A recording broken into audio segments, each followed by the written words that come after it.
வணக்கம். நான் உங்க friend Jaya Srinivasan. Welcome to veggies recipe.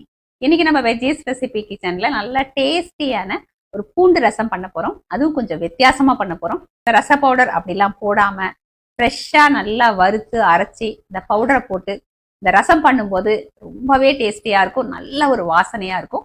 இந்த பூண்டு ரசம் உடம்புக்கு வந்து ரொம்ப நல்லது. இந்த ரசம் வந்து இந்த டெலிவரி ஆயிருக்கும் இல்லையா, ஃபீட் பண்ற மதர்ஸ் அவங்களுக்கு கண்டிப்பா டெய்லி பண்ணி கொடுப்பாங்க. இந்த ரசம் சாதம் சாப்பிட்றதுனால தாய்க்கும் நல்ல டைஜஷன் ஆகும். இந்த குழந்தைக்கும் டைஜஷன் ப்ராப்ளம் வராது. பூண்டு வந்து நல்லா ஒரு இன்ஃபெக்ஷன்ஸ்ல இருந்து பாதுகாக்கும். டெலிவரி ஆனதுக்கு அப்புறம் அந்த வயிற்று புண்ணெல்லாம் ஆத்துறதுக்கு ரொம்ப ஹெல்ப்ஃபுல்லா இருக்கும். ஃபர்ஸ்ட் டைம் சேனலை பாக்குறீங்கன்னா ப்ளீஸ் சப்ஸ்கிரைப் பண்ணுங்க. பெல் ஐக்கானை கிளிக் பண்ணி ஆல் ஆப்ஷன் கொடுத்துட்டீங்கன்னா நான் போடக்கூடிய எல்லா வீடியோஸும் குவிக்கா வந்து உங்களுக்கு ரீச் ஆகும். வாங்க ஈஸியா இந்த பூண்டு ரசம் எப்படி பண்றதுன்னு பார்க்கலாம். பூண்டு ரசம் பண்றதுக்கு சின்ன நெல்லிக்காய் அளவுக்கு புளியை ஊற வச்சுக்கணும். ஒரு முழு பூண்டு இந்த மாதிரி நம்ம உரிச்சு வச்சுக்கணும். மற்றபடி தேவையான எல்லா சாமானும் நான் எடுத்து வச்சிருக்கேன். வாங்க பூண்டு ரசம் ஸ்டார்ட் பண்ணிடலாம். புளியை கரைச்சி ஒரு 1/4 லிட்டர் அளவுக்கு புளி தண்ணி எடுத்துட்டு இருக்கேன். ஒரு தக்காளி ஆட் பண்ணிக்கலாம். 1/4 டீஸ்பூன் மஞ்சத்தூள், ரசத்துக்கு தேவையான அளவு உப்பு ஆட் பண்ணிக்கலாம். கொஞ்சம் கருவேப்பிலை, கொஞ்சம் கொத்தமல்லி ஆட் பண்ணிக்கலாம். தக்காளி வந்து இப்படி நல்லா கையால் க்ரஷ் பண்ணி போடும்போது அந்த ரசத்தில் வந்து அந்த டேஸ்ட் ரொம்ப நல்லா இருக்கும். சில பேர் கட் பண்ணி போடுவாங்க. ஆனால் இப்படி போடும்போது அதோட ஜூஸ் வந்து கம்ப்ளீட்டாக நமக்கு இந்த புளி தண்ணியில் இறங்கிடும்.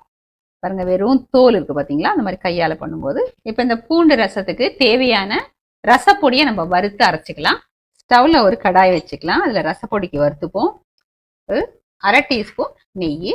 நெய் சூடானதும் 1 டீஸ்பூன் துவரம்பருப்பு, 1 டேபிள் ஸ்பூன் மல்லி, 1/2 டீஸ்பூன் மிளகு, 1 மிளகாய் வத்தல். இந்த பருப்பு நல்லா செவந்து வர்ற வரைக்கும் நம்ம நல்லா வறுத்து எடுத்துக்கலாம். பருப்பு லேசாக செவந்து வரும்போது 4 பல்லு பூண்டு, 1/2 டீஸ்பூன் ஜீரகம், கொஞ்சம் கருவேப்பிலையும் சேர்த்து நம்ம நல்லா வறுத்துக்கலாம். பாருங்க, பருப்பு நல்லா செவந்தாச்சு. மல்லி, மிளகு, ஜீரகம் எல்லாமே நல்லா வாசனை வர வரைக்கும் நல்லா வறுபட்டாச்சு. இப்போ ஸ்டவ் ஆஃப் பண்ணிட்டு இதை வந்து மிக்சி ஜாரில் ஆட் பண்ணி நல்லா தண்ணியை ஊற்றி கொஞ்சம் குறை நம்ம அரைச்சி எடுத்துக்கணும். நான் அரைச்சி எடுத்துட்டு வந்துட்டு உங்களுக்கு காமிக்கிறேன். அதே கடாயில் இன்னும் 1 டீஸ்பூன் நெய் ஆட் பண்ணிக்கலாம். நம்ம உரிச்சு வச்சோம் இல்லையா, அந்த பூண்டு அந்த மாதிரி கட் பண்ணி வச்சிருக்கேன். இதில் சேர்த்து நெய்யிலேயே நல்லா வறுத்துப்போம்.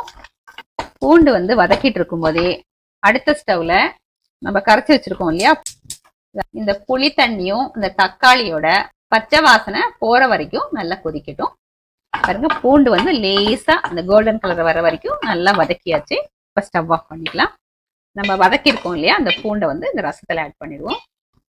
வறுத்து அரைச்ச இந்த பேஸ்ட்டையும் நம்ம இதில் ஆட் பண்ணிடுவோம். நம்ம இந்த மாதிரி ஃப்ரெஷ்ஷாக அரைச்சி நம்ம ரசத்தில் போட்டோம்னா இந்த ரசத்தோட டேஸ்ட் வந்து ரொம்ப நல்லா இருக்கும். நல்லா ஒரு தடவை இப்படி மிக்ஸ் பண்ணிக்கலாம். இது நல்லா கொதிக்கட்டும். பூண்டு ரசம் பாருங்க, நல்லா கொதிச்சாச்சு. நல்லா பச்சை வாசனை போய் நல்லா அப்படியே மணமா இருக்கு. இப்போ மிக்சி ஜாரில் கொஞ்சம் தண்ணியை சேர்த்து இதில் ஆட் பண்ணிக்கணும். நமக்கு தேவையான அளவுக்கு தண்ணி ஆட் பண்ணிக்கலாம். இப்போ கன்சிஸ்டன்சி பாருங்க, பர்ஃபெக்டாக இருக்கு. டேஸ்ட் பண்ணி பாருங்க. உப்பு எதுவும் கம்மியாக இருந்தால் நம்ம ஆட் பண்ணிக்கலாம்.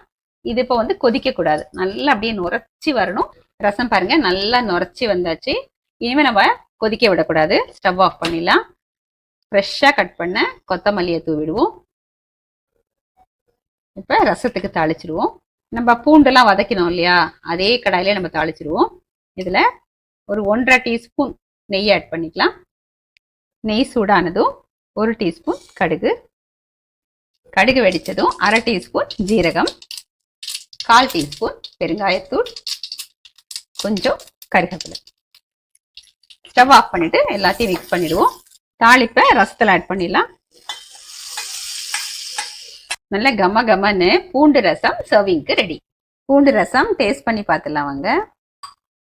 நல்ல கம கமன்னு சூடான ரசம் சூப்பரா இருக்குங்க. தொண்டைக்கு அப்படி எதமா இருக்கு.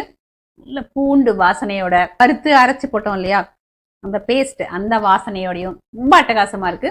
இல்லை சூடான சாதத்துல கொஞ்சம் நெய் போட்டு நல்லா குழைய பிசைஞ்சு இந்த ரசத்தை போட்டு நம்ம சாப்பிட்டோம்னா அவ்வளோ எதமா இருக்கும். இந்த மழை காலத்துக்கு ஏற்ற ரெசிபி அப்படின்னு சொல்லலாம். கண்டிப்பா இந்த பூண்டு ரசத்தை நீங்க ட்ரை பண்ணி பாருங்க. எப்படி வந்ததுன்னு கமெண்ட்ல சொல்லுங்க. லைக் பண்ணுங்க, உங்க ஃப்ரெண்ட்ஸ் அண்ட் ஃபேமிலியோட ஷேர் பண்ணுங்க. புது ரெசிபியோட நாளைக்கு நான் உங்களை மீட் பண்றேன். தேங்க்ஸ் ஃபார் வாட்சிங்.